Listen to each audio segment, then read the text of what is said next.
दोस्तों पिछले 2-3 वीडियो में हमने स्पेशल किट के लिए स्पेशल दवा के बारे में बात किए हैं, जो कि आप लोग अगर नहीं देखे हैं तो देख लीजिएगा, आई बटन पर या फिर डिस्क्रिप्शन में लिंक डाल दे रहे हैं।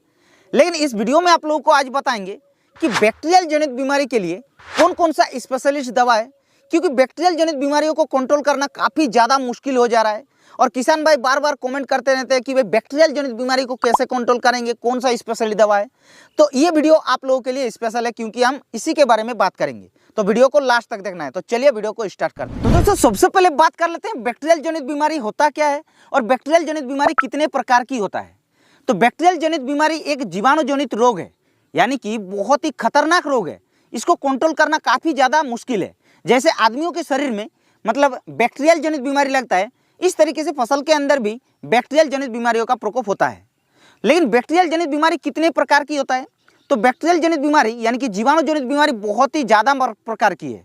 जैसे कि ब्लैक रॉट है, जिसको पत्ता गोभी और फूल गोभी के अंदर ज़्यादातर देखने को मिलता है। जैसे कि बैक्टीरियल लिप स्पॉट है, जैसे कि बैगन, टमाटर, मिर्चा में इसका सबसे ज़्यादा प्रकोप होता है। स्कैब रोग लगता है, जो कि बैक्टीरियल जनित के अंदर पड़ता है। पोटैटो यानी कि जिसको आलू बोलते हैं, उसमें ज़्यादातर देखने को मिलता है। उसके अलावा बैक्टीरियल विल्ट, जो कि बहुत ही ज़्यादा मात्रा में इसका प्रकोप आजकल देखने को मिल रहा है, जो कि टमाटर और बैगन की फसल में तो परेशान करके रखे हैं किसानों को। साथ ही साथ BLB यानी कि बैक्टीरियल लीफ ब्लाइट, जो कि धान की फसल में सबसे ज़्यादा मात्रा में इसका नुकसान देखने को मिलता है। कैंकर वगैरह, जो कि सिट्रस यानी कि ऑरेंज वगैरह फसल में सबसे ज़्यादा इसका प्रकोप होता है। उसके अलावा ब्लैक स्पॉट, जो कि आम की फसल में देखने को मिलता है। इस तरीके से बहुत ही अलग अलग प्रकार की बैक्टीरियल जनित बीमारी फसल के अंदर नुकसान पहुँचाता है। लेकिन इसको कंट्रोल कैसे करेंगे या फिर इसके लिए कौन कौन सा स्पेशलिस्ट दवा है, चलिए आप लोगों को एक एक करके बता दें। सबसे पहले बात कर लेते हैं बैक्टीरियल जनित बीमारी के लिए स्पेशलिस्ट कौन कौन सा दवा है। एक आता है copper based fungicide. Copper based fungicide जैसे 3 प्रकार की होता है। एक होता है कॉपर सल्फेट, एक होता है कॉपर हाइड्रोक्साइड और एक होता है कॉपर ऑक्सीक्लोराइड। लेकिन तीनों का तीनों अलग कंपोजिशन है। कॉपर बेस्ड फंगिसाइड को दोनों के लिए इस्तेमाल कर सकते हैं, फंगिस के लिए भी और बैक्टीरियल जनित रोगों के लिए भी। जैसे कि कॉपर ऑक्सीक्लोराइड बाजार में ब्लू कॉपर नाम पे मिलता है क्रिस्टल का, धानुकोप नाम पे मिलता है, जो कि धानुका एग्रीटेक कंपनी का, या फिर और भी अच्छे अच्छे ब्रांड का मिल जाता है। किसी भी अच्छे ब्रांड का इस्तेमाल कर लीजिएगा। उसका डोज रखना है आप लोगों को कितना, 50 ग्राम प्रति 15 से 16 लीटर वाला पंप में। साथ ही साथ दोस्तों एक कॉपर हाइड्रोक्साइड आता है, जो कि बाजार में आप लोगों को कोसाइड 2000 नाम पे मिलता है, जो कि बहुत ही फेमस प्रोडक्ट है। उसके अंदर भी आप लोगों को कॉपर हाइड्रोक्साइड दिया गया है, तो उसको भी इस्तेमाल कर सकते हैं 25 से 30 ग्राम प्रति 15 लीटर पानी के हिसाब से। और उसके अलावा एक आता है कॉपर सल्फेट, जो कि आदामा कंपनी का एक आता है मास्टर कोप नाम पे, जो कि स्पेशल वीडियो हमने एक डाल रखे हैं, आई बटन पर लिंक डाल दे रहे हैं, आप लोग जाकर देख लीजिएगा। डिटेल्स में हमने वीडियो बना कर रख दी। और एक दवा है जो कि उसके अंदर कॉपर सल्फेट तो है, लेकिन उसके साथ साथ मैनकोजेब भी दिया गया है। UPL कंपनी का कुप्रोफिक्स नाम पे मिलता है, उसको भी आप लोग स्प्रे कर सकते हैं 45 से 50 ग्राम प्रति 15 लीटर पानी के हिसाब से।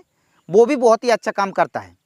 और उसके साथ साथ एक आता है सुआल कंपनी का देवोना नाम पे, जो कि उसके अंदर भी कुप्रोफिक्स का कंपोजिशन जो है मैनकोजेब और कॉपर सल्फेट दिया गया है। एक चीज़ आप लोगों को ध्यान रखना है, जो भी कॉपर बेस्ड फंगिसाइड को आप लोग फसल में स्प्रे करने जाएंगे, उससे पहले आपको माइसिन जो होता है, जैसे कि कासुगामाइसिन, प्लांटोमाइसिन, स्ट्रेप्टोमाइसिन, वेलिडामाइसिन, कोई भी प्रकार की एक माइसिन फैमिली का कंपोजिशन को मिक्स करना है कॉपर बेस्ड फंगिसाइड के साथ, तभी इसका रिजल्ट 100% देखने को मिलेगा। कॉपर बेस्ड फंगिसाइड को दोनों के लिए इस्तेमाल कर सकते हैं, फंगिस के लिए भी और बैक्टीरियल जनित रोगों के लिए भी, लेकिन माइसिन को मिक्स करना है।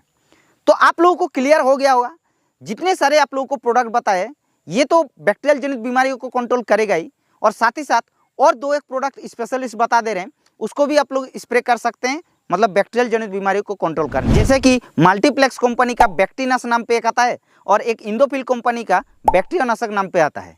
दोनों के अंदर सेम कंपोजिशन दिया गया है। या फिर आप लोगों को UPL कंपनी का ब्रोनिया नाम पे एक आता है, उसके अंदर भी सेम कंपोजिशन दिया गया है। तो इसको भी स्प्रे कर सकते हैं आप लोग, बैक्टीरियल जनित बीमारियों को कंट्रोल करने के लिए। और इसका जो डोज है वो आप लोग लगभग 20 ग्राम प्रति 15 से 16 लीटर वाला पंप के हिसाब से मिला करके छिड़काव कर सकते हैं। अब बात आती है जो हमने आप लोगों को बताया था कि लास्ट में इंपॉर्टेंट बात आप लोगों को कुछ बताएंगे, उसको फॉलो करना है। बैक्टीरियल जनित बीमारियों के लिए स्प्रे करने जाते हैं उससे पहले, तो वो कौन सा इंपॉर्टेंट बात है एक एक करके आप लोगों को बताते हैं। सबसे पहला जो काम करना है बैक्टीरियल जनित बीमारियों के लिए, जो हमने दवा बताया, उसके साथ आपको एंटीबायोटिक यानी कि माइसिन फैमिली का जितने होता है, जैसे कि कासुगामाइसिन, प्लांटोमाइसिन, स्ट्रेप्टोमाइसिन या फिर वेलिडामाइसिन, कोई भी दवा को लेते हैं तो मिक्स करना है, यानी कि माइसिन को जरूर मिक्स करना है। अगर आप लोग स्ट्रेप्टोमाइसिन को लेते हैं तो 2 ग्राम प्रति 15 लीटर पानी के हिसाब से डोज रखना है, मतलब कोपारबेस फंगिसाइड के साथ मिक्स करेंगे जब तब। उसके साथ साथ अगर आप लोग कासुगामाइसिन को लेते हैं तो 25 से 30 ml रखना है प्रति 15 से 16 लीटर वाला पंप के हिसाब से। उसके अलावा अगर वेलिडामाइसिन को लेते हैं तो भी आप लोगों को 25 से 30 ml रखना है। और अगर आप लोग लेते हैं मान के चलिए प्लांटोमाइसिन को, तो भी आप लोगों को 20 से 25 ग्राम रखना है प्रति 15 लीटर पानी की। तो ये तो हो गया पहला इंपॉर्टेंट बात। अब जो दूसरा इंपॉर्टेंट बात होता है वो क्या है, जब आप लोग बैक्टीरियासाइड को स्प्रे करने जाते हैं तो जब घोल बनाते हैं आप लोग टंकी में, तो अदर किसी भी दवा को मिक्स नहीं करना है, जैसे कि फंगिसाइड, इंसेक्टिसाइड, टॉनिक वगैरह किसी को मिक्स नहीं करना है, नहीं तो आपको रिजल्ट नहीं मिलेगा। तो ये हो गया दूसरा बात। अब तीसरा जो इंपॉर्टेंट बात होती है, अगर बैक्टीरियल जनित बीमारियों के लिए दवा छिड़काव करने जाते हैं तो कोशिश कीजिएगा कि प्रिवेंटिव स्प्रे करेंगे, यानी कि रोग लगने से पहले, तो ही आप लोगों के लिए बेटर ऑप्शन होगा। तो इस 3 इंपॉर्टेंट बात को अगर आप लोग ध्यान रखते हैं और बैक्टीरियल जनित बीमारियों के लिए स्प्रे करने जाते हैं दवा को, तो आप लोगों को 100% मतलब रिजल्ट देखने को मिलेगा। तो इस वीडियो में बस इतना ही, पूरी डिटेल्स में तो समझ में आ गया होगा। फिर भी अगर आप लोगों का मन में कुछ सवाल रह गया तो आप लोग नीचे कमेंट कर देना। बाकी इस चैनल पर पहली बार आ रहे तो चैनल को सब्सक्राइब जल्दी कर लीजिएगा, क्योंकि हम इस चैनल पर ऐसा ही न्यू वीडियो आप लोगों के लिए डालते रहते हैं।